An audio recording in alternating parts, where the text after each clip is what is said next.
छत्रपति शाहू जी महाराज को श्रद्धा के सुमन जो है वो अर्पित किए जा रहे हैं, क्योंकि आज ही के दिन 26 जुलाई 1902 को उन्होंने दलितों, आदिवासियों, पिछड़ों को 50% जो है रिजर्वेशन दी थी 26 जुलाई 1902 को, और उनको जनक माना जाता है रिजर्वेशन के लिए।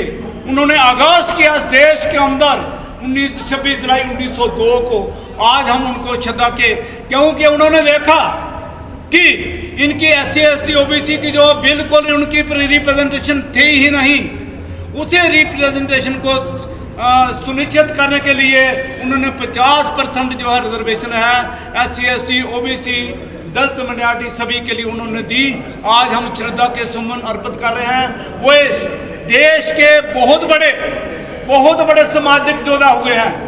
मुझे मौका मिला उनकी धरती पर ले जाने का, कोल्हापुर की धरती पर जाने का मुझे मौका मिला, और मैंने लोगों से भी बातचीत की, और लोगों ने कहा कि आज कोल्हापुर के अंदर आज भी लोग, पूरे महाराष्ट्र में सूखा पड़ता, लेकिन कोल्हापुर के अंदर कभी नहीं, क्योंकि पानी के लिए सुनिश्चित किया, चाहे किसानों की बात हो, चाहे पीने के पानी की बात हो, उन्होंने डैम बनवाए, इंग्लैंड से जाकर जिन्हें लाकर वहाँ डैम बनवाए।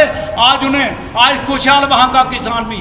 मैं बात करूँगा उनका जन्म 1874 को हुआ, और 1894 में उनकी जो है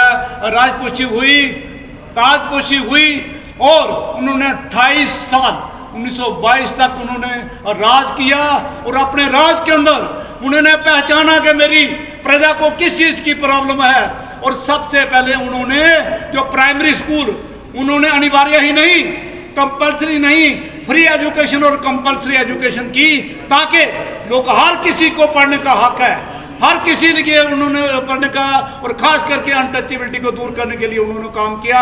उन्होंने ज्योतिबा फूले के पद चिन्हों पर चलते हुए सत्याशोधक समाज का, उनको भी उन्होंने पैट्रोनाइज किया, और भारत रत्न बाबा साहब भीमराव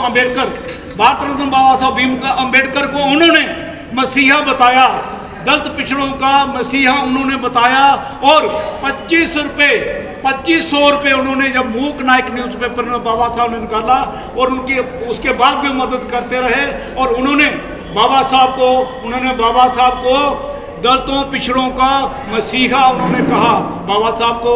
और मार्च 1920 को उन्होंने बहुत बड़ी कॉन्फ्रेंस की थी, जिसने उन्हें बाबा साहब को बुलाया, उन्हें सम्मानित दिया गया। आज हम उनको श्रद्धा के सुमन अर्पित कर रहे हैं। उन्होंने जो विजनरी काम उन्होंने कोल्हापुर के अंदर उन्होंने किया, चाहे एजुकेशन की बात हो, स्पोर्ट्स की बात, वो खुद भी एक रेसलर थे, चाहे आर्ट एंड कल्चर की बात, जिमीदारों की बात करें, उन्होंने उनके लिए कोऑपरेटिव सोसाइटीज बनाई।